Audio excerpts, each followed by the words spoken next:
a lot for your time. Thank you so much. We're really looking forward to this conversation. We've looked at the photographs. They've been amazing. We know your work. Talk to us about how you came to photograph the Himba. First, I gotta thank you for saying my name correctly. Yeah, like it seldomly happens, so that's really, thank you so much. How did it happen? I've never seen him before last year. And during, I was on holiday in Cape Town, and I was going through the YouTube channel of a photographer that I enjoy very much. He's a South African guy that lives in the UK, and he said that he had been to the Himba, and I looked at the pictures and I just thought they were the most amazing, beautiful tribe I've ever seen. It kind of reminded me of like a Mad Max movie somewhere in the desert. And I kind of vowed that I would meet them and I photographed them, but I didn't know how. I had no idea. I was just mesmerized by their beauty and their traditions and their customs.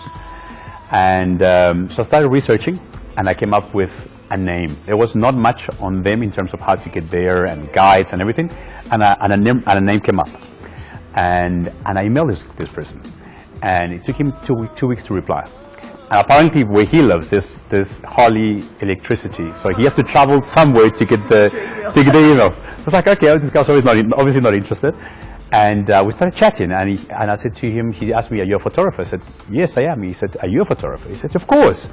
I said, like, what do you shoot with? Like Canon or Nikon or whatever? He said, I shoot with my cell phone. And then in that moment, I like had a kind of eureka moment, and I said to John, okay, well, I'm going to make you a deal. I travel to Namibia, I'll buy you a camera, and I'll teach you how to use a camera so when I leave, you can take pictures of your own tribe with your own points of view and with your own interpretation, instead of me coming there and taking pictures of the tribe. Yeah. In exchange, you'll be my guide, my translator, and hopefully you can get me into the tribe, because for me, it was a question of living with the Himba. It wasn't a question of going there, taking a selfie and leaving. It was a labor of love. I want to know about cultures. I wanted to experience it on a personal basis. I said, cool. Next week, book my trip, fly to Windhoek, drive 1,000 k's to where he was. Thank goodness I found him, okay, because it happened to me before where I haven't found a person. And then we drove another 200 k's into the desert to meet the Himba tribe. And the rest is kind of history from there. You know, I stayed with them, I lived there, I slept, I cooked, I built hats. I was part of the family.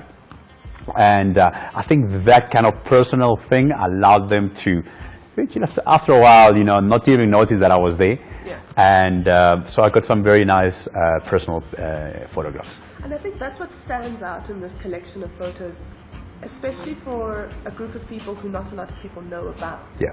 Is it really looked like their neighbor was taking the photo. Everyone looked extremely relaxed. They gave you very candid photographs.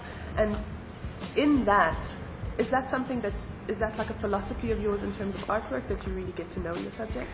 Yeah, I mean, there's a lot of people that do what I do, but they do it in a very construct way. So they'll take from South Africa, they'll take beads, they'll take things from here, and they'll decorate people the way they see things. And it just didn't make any sense for me. Why would you want to go to a tribe and put your own points of view? I'd rather just be the observer, be the witness, just be the person behind the camera, so that everything is authentic.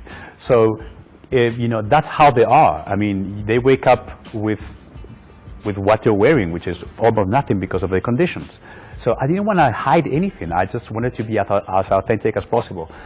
And they feel like neighbors. I call them my family. After a while, they call me Ama Himba, Ama Vapa, which is like the white Himba kind of thing, And they still send me messages via John, and they think that I speak Himba. So the chief is like, hey, wait a minute, Xavier, Xavier. And, it's so, I miss him so much. So my dream is to go back next year. There's a beautiful tree outside the village, and I want to decorate it with Christmas lights, and I want to print all the photos that are taken out of them. Wow.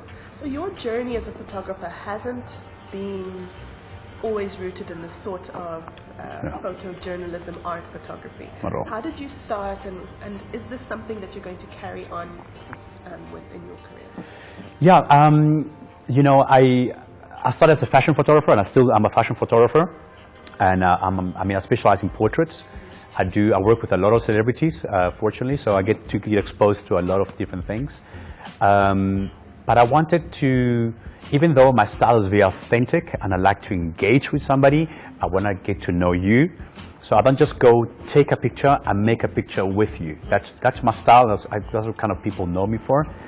I wanted something different, something that wasn't, I guess, staged sometimes, because we create a setting, we create a certain, and I understand it's part of marketing, it's part of our image, it's part of how we interpret the world.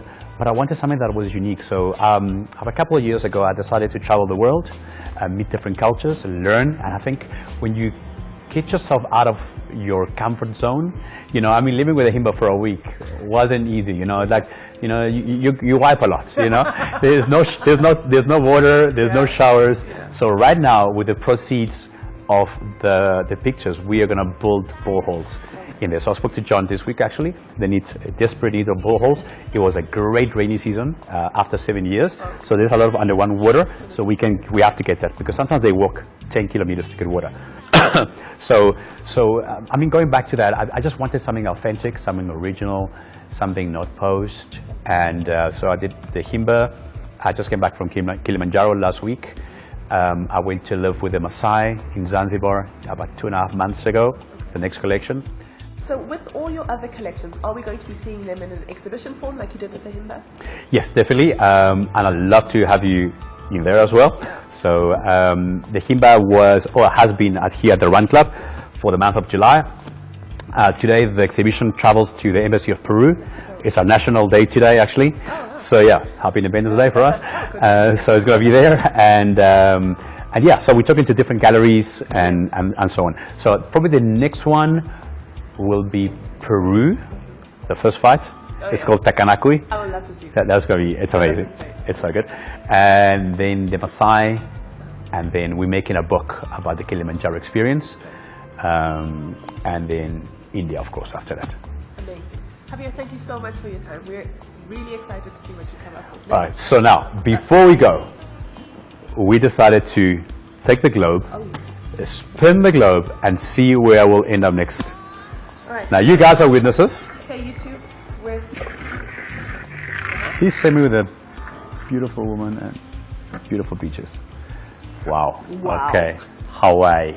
Hawaii! Hawaii! Oh, wow. The farthest place from South Africa known to men. Javier's off to Hawaii. Surfing, baby. I said a lot of beautiful women and beaches, and look what... Doesn't get better than that. Thank you, guys. And you can catch more of Javier's work on his website. By Xavier.com, BYXAVIER.com. And subscribe to BLQ for more exciting information.